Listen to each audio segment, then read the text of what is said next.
Me faire passer à tabac, ça a été le plus beau cadeau qu'on m'ait jamais fait. J'ai arrêté de fréquenter les durs de ma classe au collège, alors leur chef, celui que tout le monde admirait, Brice, a lancé ses complices à mes trousses. Presque tout le monde savait que j'étais autiste, mais quand ces petits soldats ont compris que j'étais vraiment sur le spectre, on aurait dit qu'un déclic s'était fait dans leur tête et qu'ils étaient devenus incontrôlables. À chaque fois que je les croisais, Bryce Scallywag et sa bande se mettaient à imiter des oiseaux pour se moquer. Ensuite, ils ont pris l'habitude de planquer mon casque anti-bruit Sony dans les poubelles, parmi les restes de déjeuner. En janvier, ils en étaient à me pousser dans les casiers et à filmer mes crises pour balancer les vidéos sur la page de mème du collège, tenue par les élèves eux-mêmes. La première fois, j'ai tenté ma chance au bureau de la conseillère d'orientation. Quand je suis entré, Madame Saratoga n'a même pas levé les yeux de son écran. Je peux voir le proviseur Williams au sujet de Brice et ses amis, mais elle m'a coupé net d'un regard accompagné d'un sourire hautain. Je sais très bien ce que vous cherchez à faire. Toujours penser que les interactions normales entre ados, c'est du harcèlement, toujours en quête d'attention. J'ai vraiment cru qu'elle se fichait de moi, mais elle s'est contentée de me tendre une brochure sur les compétences en communication et, sans un mot de plus, elle a repris sa manucure. J'ai souri parce que j'avais un joker. Le proviseur Williams, c'était mon père. Mais son attitude m'a ouvert les yeux. Si la conseillère ne voulait rien entendre sans preuve, peut-être que mon père non plus. Surtout qu'il faisait toujours attention à ne jamais me favoriser à l'école. C'est là que j'ai décidé de passer à l'action. Je faisais exprès de pleurer bien fort quand ils me bousculaient. Je déjeunais seul à des endroits faciles à encercler. Je me retrouvais par hasard dans des couloirs déserts, pile quand ils y passaient. Je notais tout dans un dossier sécurisé sur mon téléphone. Capture d'écran de la page de mème, vidéo floue quand j'y arrivais. Brice prenait de l'assurance. On est passé des bousculades au vrai coup. Sa sœur Kayla me bloquait les bras pendant qu'il s'entraînait à la boxe sur mon ventre. Son meilleur pote Connor adorait vider mon sac dans les toilettes. Ils étaient convaincus que j'étais trop effrayé ou trop faible pour me défendre, mais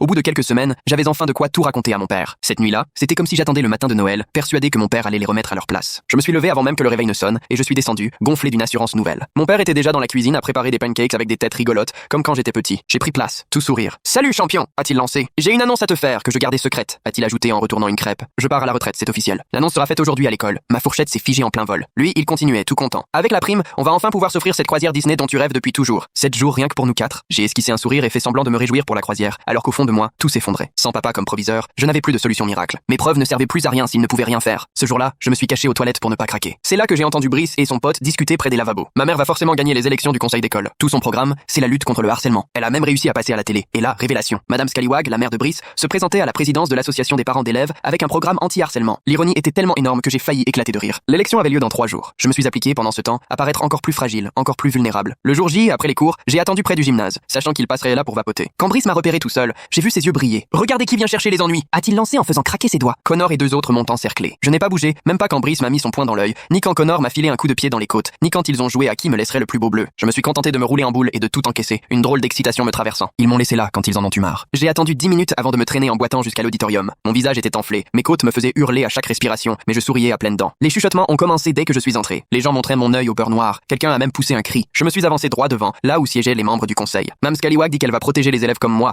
J'ai lancé bien fort. Mais ces enfants, Brice et Kayla, m'ont fait ça hier. Votre fils m'a passé à tabac, Madame Scallywag. L'auditorium a explosé. Découvrez l'histoire complète en cliquant sur la vidéo ci-dessous.